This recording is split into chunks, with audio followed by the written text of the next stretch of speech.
Hi, I'm Jasenia, the New England Psychic Medium. What I want to talk to you about today is something I call cheats to evolution.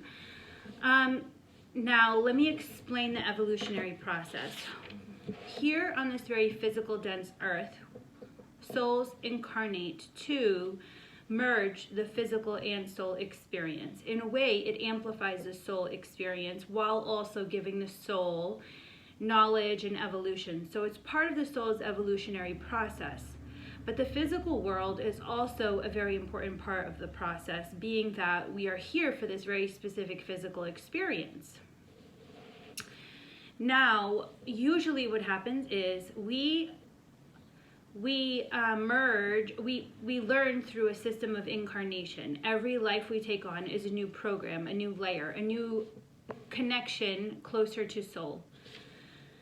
This system usually takes 1,000 lives here on earth, depending on your soul structure. Everybody's born from different places of the universe or multiverse, and therefore our souls are created a little bit differently. So the way we obtain information is a little bit different. Some souls evolve faster than others based on their composition and their makeup.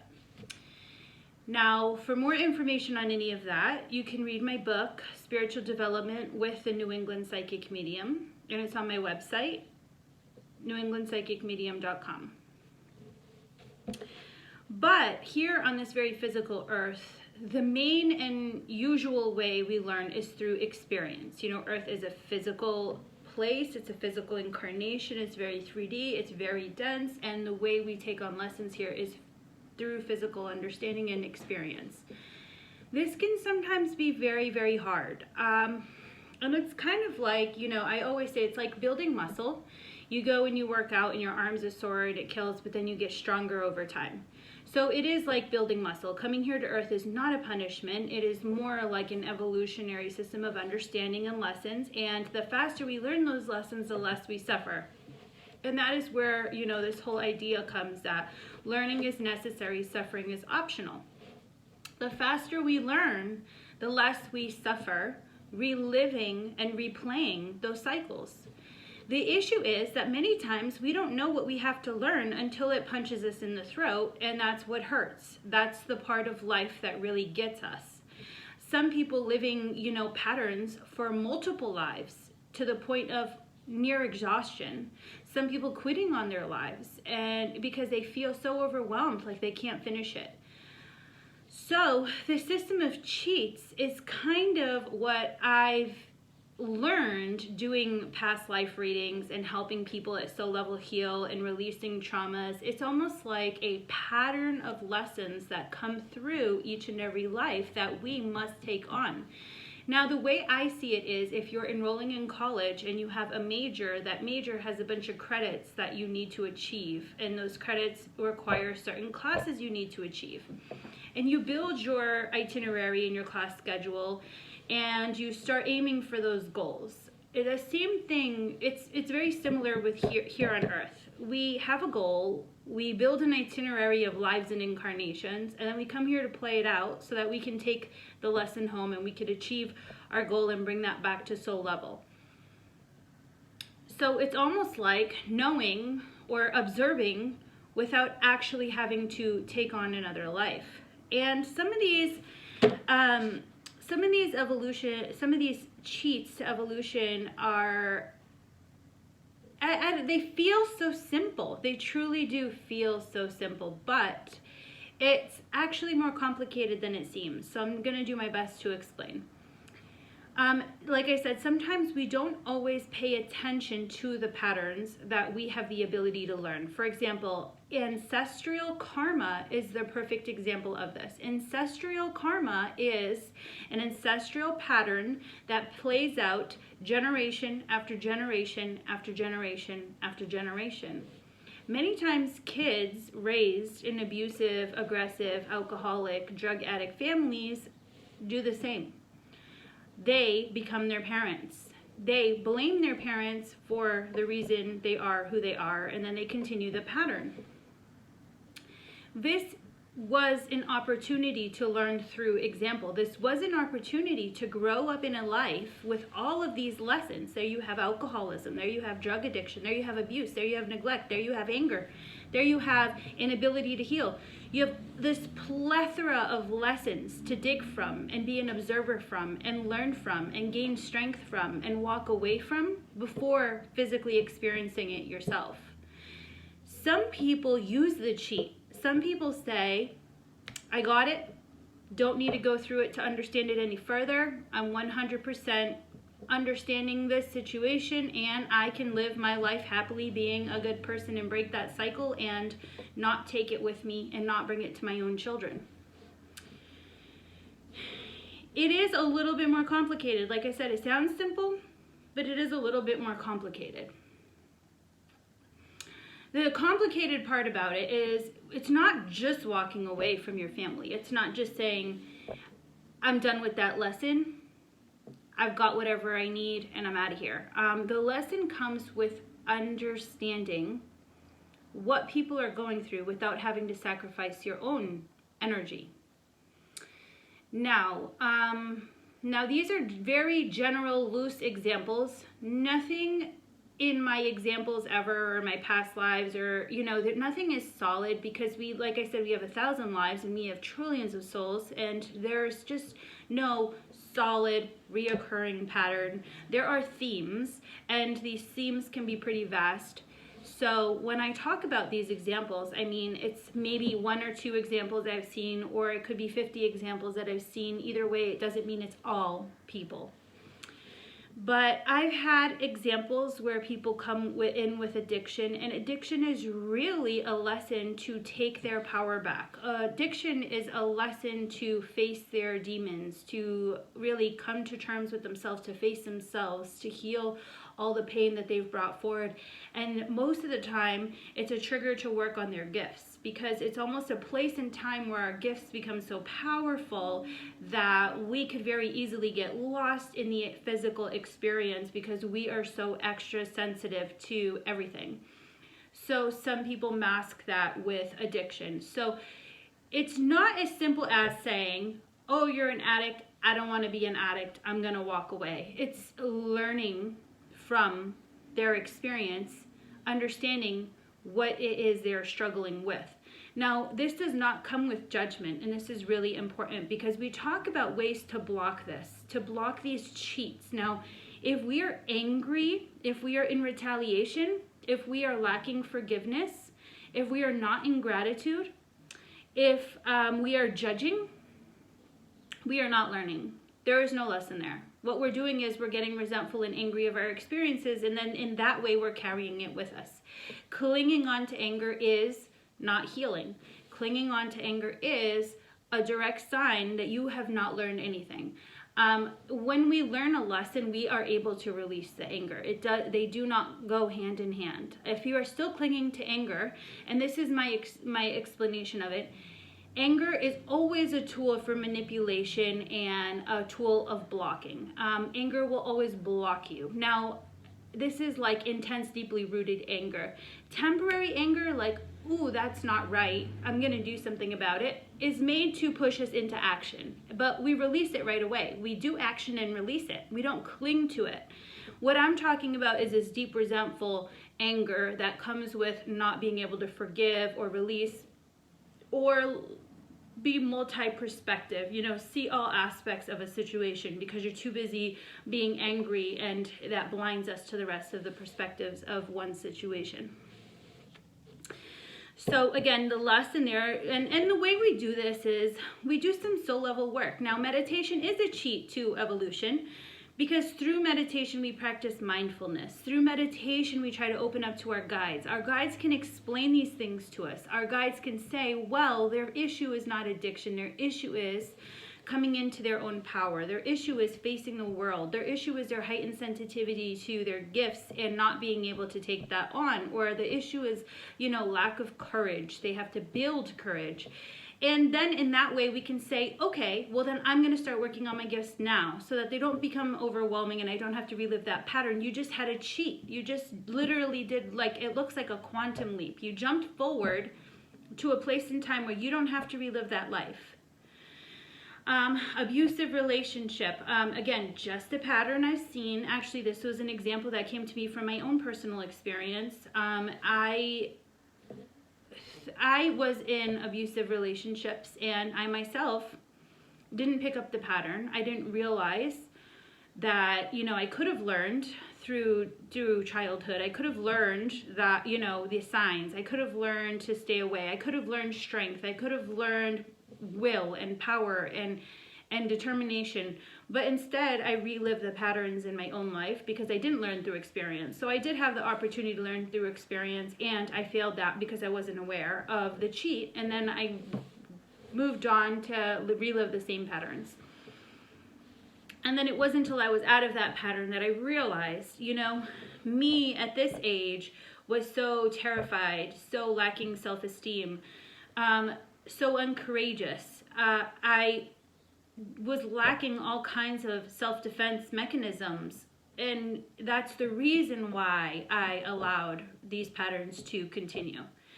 And then, I got a little bit more aware and a little bit stronger and a little bit bolder and a little bit more courageous. And I worked on my self-love and I worked on my self-esteem. And now I realize I'm a completely different person, but I'm not bitter. I'm not angry. I'm not resentful. I have released and I have forgiven and I have moved on. And I love the person that I am. And I would not change that lesson for anything because I believe that lesson is priceless. And I'm very happy what that lesson brought me in terms of inner peace and guidance and knowledge. But I could have had the cheat. I could have paid attention to the lessons taught in childhood, and I could have taken those lessons with me. So in a lot of ways, these cheats can be used for helping children. They can be used for helping family members. They can be used in your own evolutionary process. They can be used for all of this. And this is one of the main reasons we do meditation, so that we get that sign of clarity, so that we can see things clearly. Now, when we are observing a situation for like a cheat, a leap, a skipping of actually observing this lesson personally.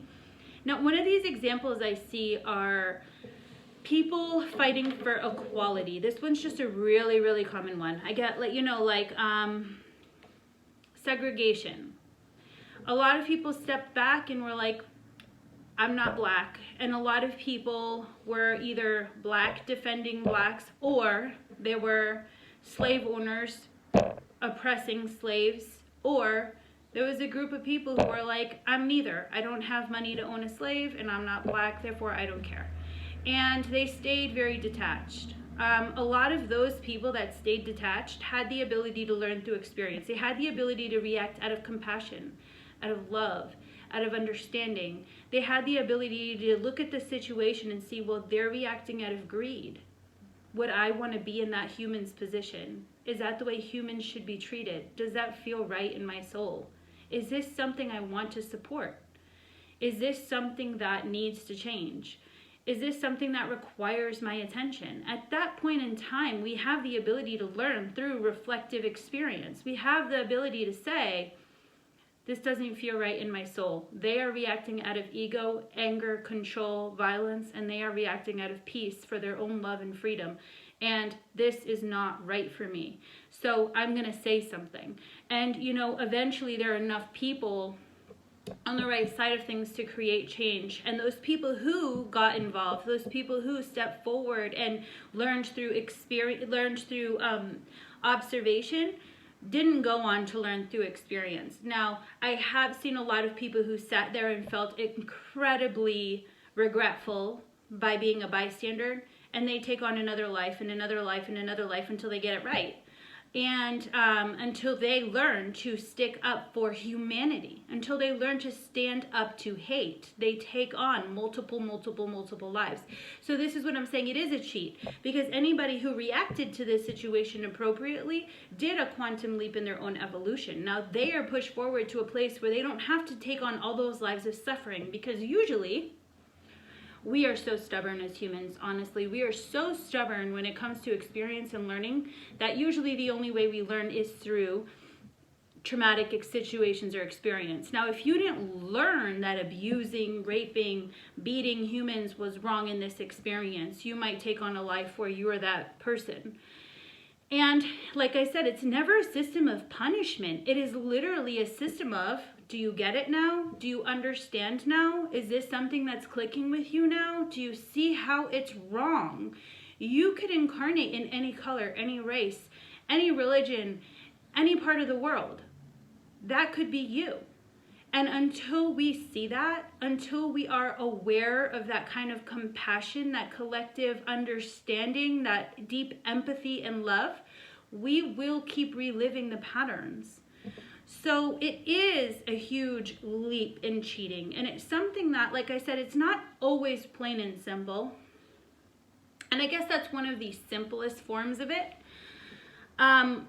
But the best way to explain this is like I explained earlier. If you are ever observing a situation and one person is reacting out of anger, aggression, judgment, dehumanizing another group of people, being aggressive, and another person is defending their livelihood or their life or just the ability to exist, or just simply trying to exist, learn from observation. Say, if I was in this position, would I want to be this person? If I was in that position, how would I feel?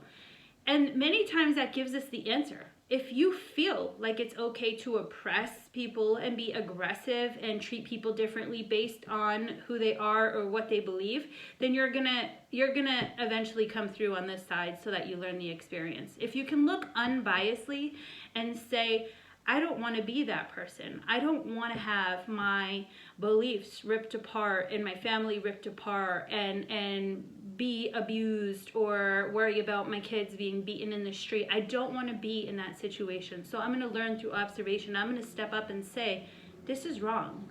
You are hurting somebody for no reason. It's time you take your hate and heal that elsewhere, And it's just, sometimes, this is like one of those things that they teach kids in school. Sometimes numbers are what deflects a bully. Sometimes if, two people stick up with each other, a bully will have to walk away because they're looking for somebody who's weak. And a lot of times these people who are targeted are weak. They are minorities. They are people who, struggle, people who feel like they don't belong, and they become easy targets. So sometimes it's about knowing that you can't take on the weak. It's about knowing that the issue is with yourself and you need to walk away and heal the pain within. Now, this is the same when it comes to racism. They say it all the time. Racism is taught. Nobody is innately born racist. It is something that is taught. It is generational hate. It is generational anger. It is generational trauma. We push it through to our children over and over and over and over again until somebody steps up and says, I've learned through experience. I don't like that kind of life. I don't like that kind of experience. I don't like dehumanizing people, and I don't like treating people that way. And I see where you're reacting out of hate, and I don't want to continue the pattern. And then they move on. And again, another quantum leap. Finally, that chapter is closed. Finally. And I say finally because it still is rampant all over the world today, and it's horrible. Observation. Anything that functions out of compassion, empathy, understanding, and that inner peace is always going to bring you evolution. If you can look at a situation and reflect out of empathy, love, and compassion, then you are on the right path. That's as easy as it is. If you can look at a situation, you are not reacting out of empathy, compassion, and love, then you are not leaping forward in your evolution. You are reliving patterns. You are reliving trauma. You are stuck. And this happens in any situation. We so many times are taught certain things, and we are taught to get offended, and we are taught to kind of snap to. And anything that really asks for that kind of reaction is manipulating. And I'll explain this. Anger and fear are the two major manipulation tactics. If you want a group of people to do anything for you, first, You put fear in their hearts, and then you make them so angry that they're blind. And the reason being because they will do anything to defend themselves from this image of fear, and they're so blind by rage that they don't care. They don't know. They're not aware. It is such a blindfold. Any group of people ever that was ever manipulated ever was saturated with fear and hate and rage. So if you are in a situation where you are fearful and angry, I'm asking you to step back from that and really peer into it. Understand who's trying to make you fearful and angry. Now, this happens a lot with drama. And I know it sounds kind of childish, but it's such a popular trend with drama. Let's say there is an abuser. Abuser is attacking a bunch of people. Or usually abusers focus on one person at a time. And the reason being because abusers like to hide their abuse. You know, no abuser ever comes out and says, hey, I'm totally abusive. I take advantage of people. I'll keep taking advantage of you. It never happens, okay? Abusers are actually people who are constantly blaming others. And you will notice that in the pattern of abuse. They are always coming forward being like, well, it was her fault for wearing a short skirt. It was her fault for being blonde. It was her fault because she got mad at me for being drunk and passing out on the lawn and forgetting our kid in the car. It was her fault because she fell asleep while I was drunk. An abuser will always blame other people. They will never step up and say, maybe I was wrong. Somebody who's ready to say I was wrong is somebody who has entered a realm of healing, of self-reflection, of really reflecting on their decisions, of transformation. And that happens through action. I don't want you to believe that everybody who says they're going to change actually changes. You have to wait for the action, because sometimes we are ready to kind of take that responsibility, but not really. We just kind of want the attention from saying we're ready, and then we don't do anything about it. So it does include action. But this abuser will always attack one person because they don't want people to know they are an abuser, right? They're hiding their abuse because they know deep down inside it's wrong. And if people come forward and stick up to them, then they themselves can't abuse anymore. And it really is a form of energy absorption. These are usually people who are very damaged and who have been avoiding healing for years, decades sometimes, even lifetimes sometimes. So they themselves turn around and they take energy from others. So they do this through abuse. They physically steal your energy, whether it's your sadness, your anger, your rage, whatever it is, they're stealing energy, and we call them toxic relationships. But they are abusive in that way, and they usually are narcissistic, very self-centered. Everything revolves around them. Everything needs to somehow benefit them in order to be valuable for them in their life. So this is very, very common for abusers. Now, when an abuser is done abusing somebody, they're gonna keep trying to abuse them by manipulating how other people see them. So this person might finally learn and say, wow, you're just terrible. I'm done with you. I'm going to separate myself from the situation. I'm going to live my own life. I'm going to better myself. I'm going to keep evolving, but I can't with you in the picture. So you do your thing, I'll do my thing. They separate themselves. And a lot of the times it's not even aggressive. I mean, abusers are never happy when you pull away from their abuse. They keep retaliating until you make your stance firm and you don't feed back. It's really important, don't feed back. And eventually your abuser will try to manipulate the way people see you.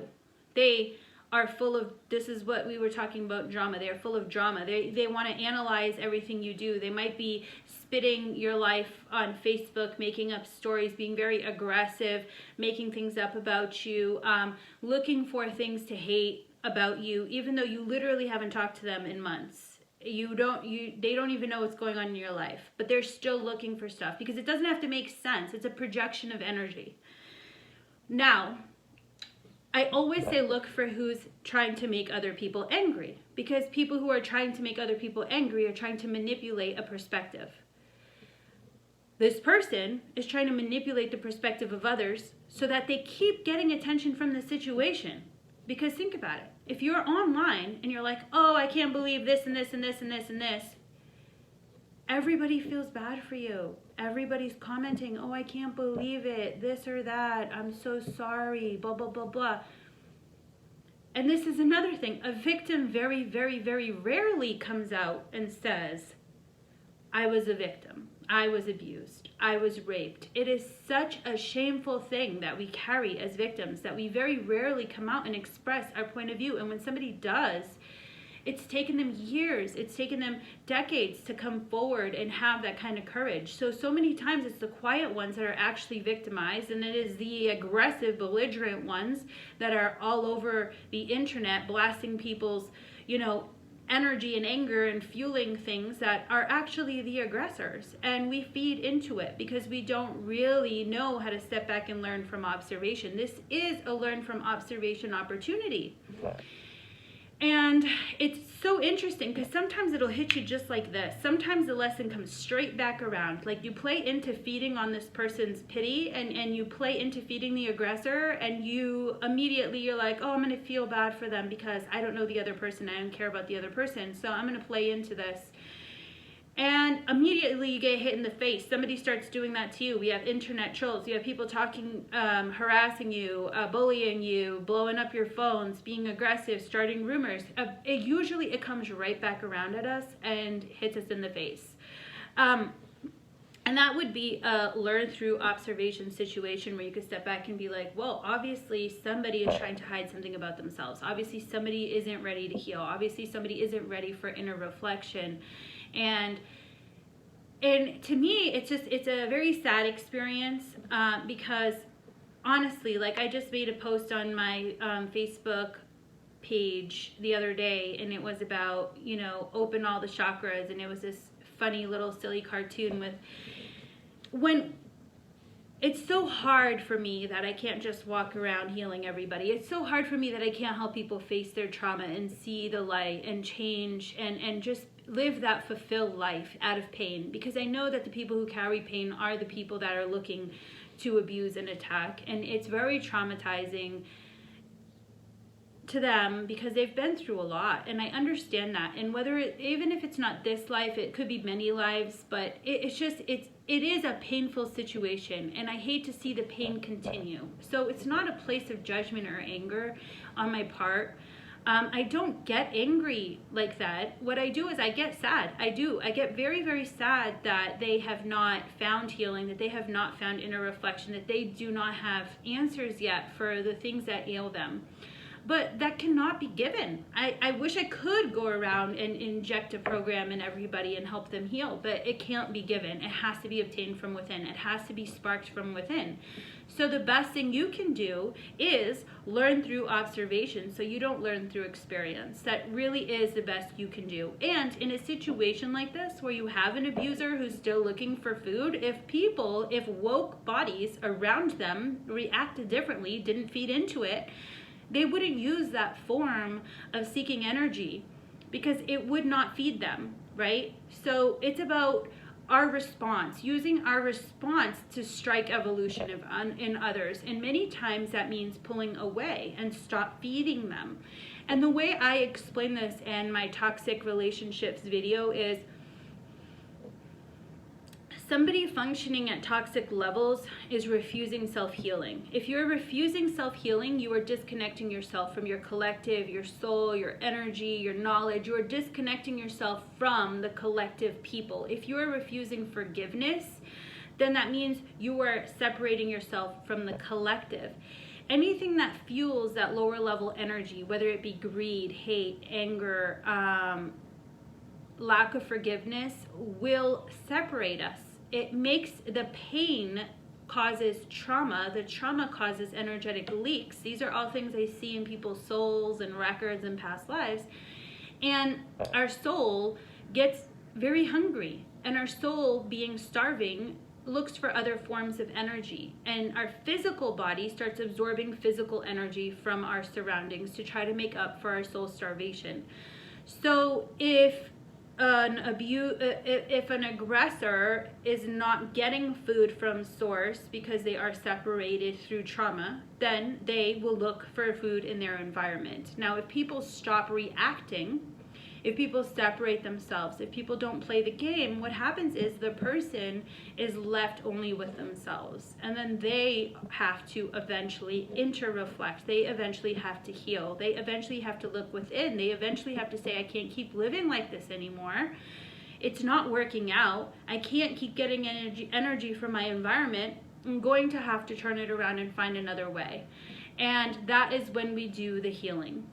So in a way, not reacting is the best thing we can do sometimes for certain situations.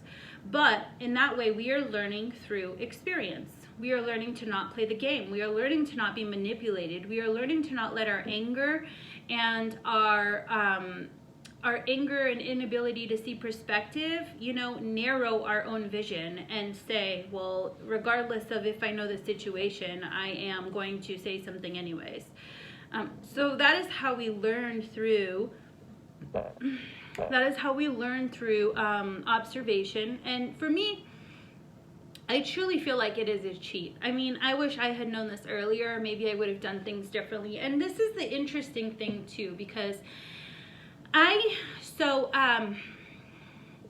now religion. Let's talk about religion's connection to this, because this is important. So many spiritual beings use this cheat as a form of religious ethics. Don't cheat on your spouse. That makes sense, because it would be incompassionate to cheat and hurt somebody when you could just walk away. You could just leave them if you were that unhappy. And it is a way, don't fall into temptation. Okay, well, that's a nice guideline. Obviously, being tempted by everything is not going to help us evolve. It is, lack of will, lack of strength. It is falling into every hole we see. It is not letting yourself heal or evolve. It's not letting yourself grow strength, move forward, and understand. So yes, it is a block. There's so many out there. I'm trying to think of them right now, and I'm drawing a blank.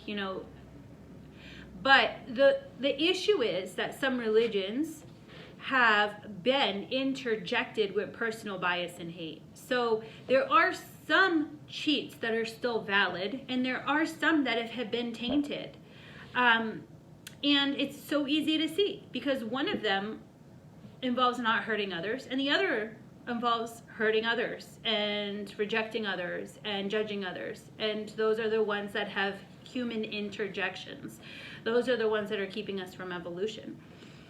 So it's important to understand that how this code came about. This code came about because they were because humans, like I said, we suffer this huge malfunction when we incarnate on Earth, and we lose most of our soul connections. So we have this system of codes that we have developed so that people are raised on a strict system of codes, and therefore that system of codes means they don't have to experience certain pains or aggressions or violence to evolve. But because it has been interjected with hate and bias and anger through all of these years, it is not actually a code anymore, unless you are strong enough to pull apart which parts are of love and which parts are of anger and judgment and hate.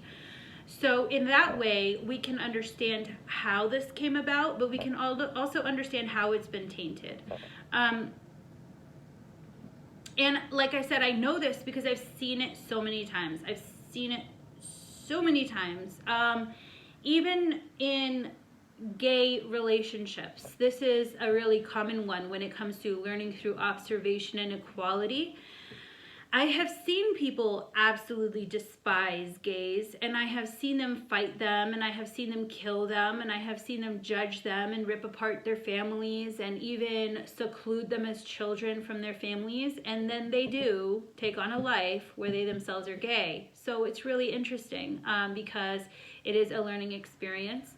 But again, that is a code of hate. It's right in the name. If you have to hate anybody, if you have to be aggressive towards anybody, if you judge anybody, seclude anybody, hurt anybody, make anybody feel left out, then it is not in a code of love. It is not in the purpose of love, and it is not through love. Therefore, it cannot serve us. It cannot serve us in our evolution. So it's important to understand that that is a human bias. It is definitely a human bias, and it was added to the code of ethics by a human that was adding their bias.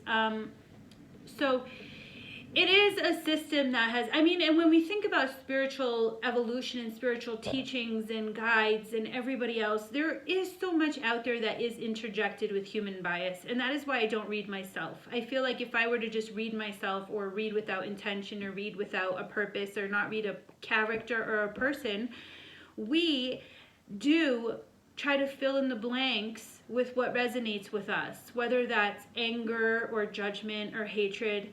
And by working with clients, I've realized that I see their story completely detached. I don't know them. I don't have any bias to them. Most of my clients are all over the world. I've never actually seen their face. I don't know their race. I don't know their color. I don't know their sexual orientation. Therefore, I'm looking at this from a completely objective point of view. I don't know anything about them. And I'm seeing all these repeated patterns that go on time and time and time and time and time and time again.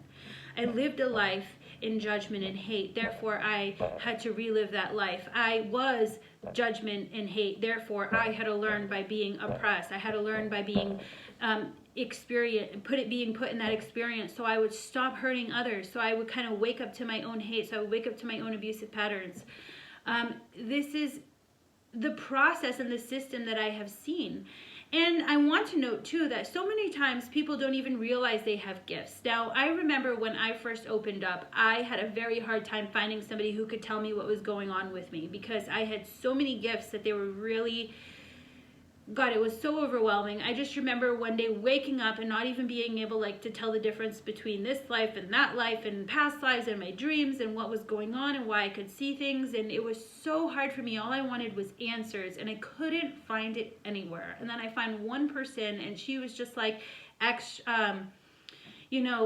Claire. So she pretty much told me I know there's a systems like clairaudient and clairvoyant, and so she pretty much just said, oh, you're all of them. And I'm just like, that doesn't give me any answers either. Now, when I read somebody's gifts, I see very specific gifts, and I see them throughout all of the chakras. And I think that, and I do see that a lot of people who have been reading for years and open for years and reading, like their understanding for years, a lot of them don't even know of half the gifts they have. A lot of them are not fully activated. A lot of them are not receiving untainted information.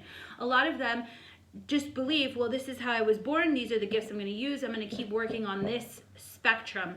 And they don't realize that you could evolve that spectrum. You can advance that spectrum. You can activate other gifts. You can work higher, you can see more. So in that way, we are still very limited and biased, because we are not fully, most of us here on earth are not actually fully, what is it? When you're a fully actualized soul, they're not fully actualized. A lot of people here on earth claim to be fully actualized, but they're actually not. And it's just from somebody who sees souls. Fully actualized means that you don't actually need to incarnate for lessons anymore. If you don't need to incarnate for lessons anymore, you're not getting angry, you're not being hyper judgmental, you're not acting out of ego, you're not blaming others for your trauma, you're not hurting or harming or judging others. You really are at a place where you understand it's not your purpose. You really are at a place where you can step away from that. If you're still coming here and experiencing that, then you still have lessons to learn. Now, this can happen within a lifetime. We can actualize during a lifetime. And I want to note that children are always children. Children are not, sometimes it takes us years before we actually awaken to our soul in this life. So we could go 30 years and be completely unactualized because we are just not clicked.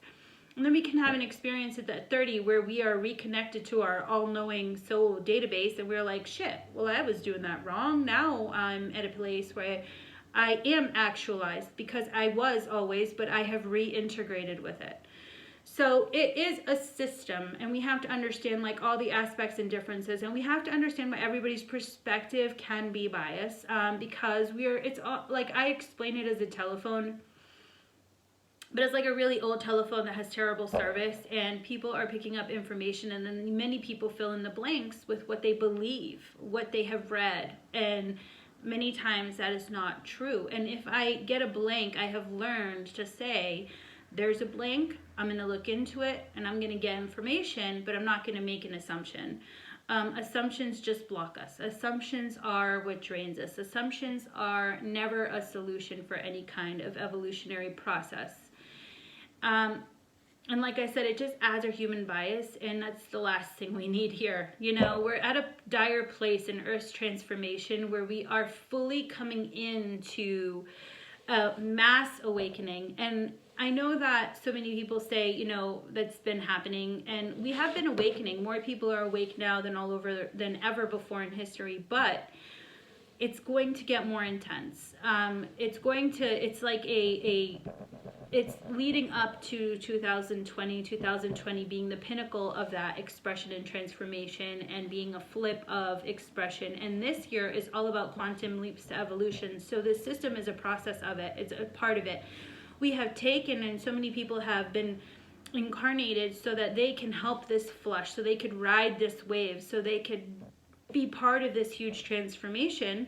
And that's why we have so many people, you know, questioning their reality, questioning the things around them, questioning the patterns they abide by, wanting change, like feeling that deep, deep desire for evolution. And we have that really tremendous, amazing energy, and we have all these people coming into compassion, which is really overwhelming for the people who have not been experiencing. You know, it's almost like a clash. We have the incompassionate, disconnected, and then we have all these people coming in with this immense compassion and understanding to a point of hypersensitivity. And so it does need to come back into balance. We are not helping anybody being unevolved, or not even unevolved. We are not helping anybody without understanding our gifts and learning to control them.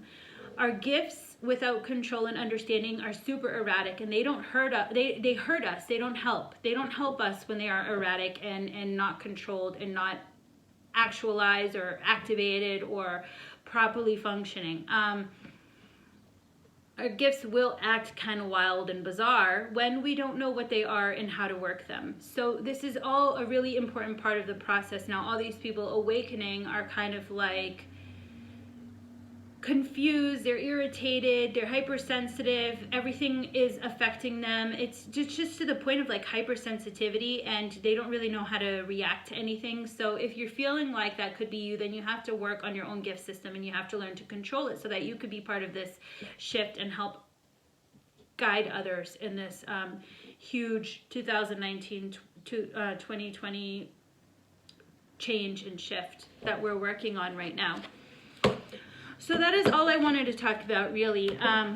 Traits to evolution and how to make them a part of your life, how to activate them through observation, and how to make that a part of your experience without judgment, without hate, and always functioning through compassion, love, and understanding. And I hope you found the video useful.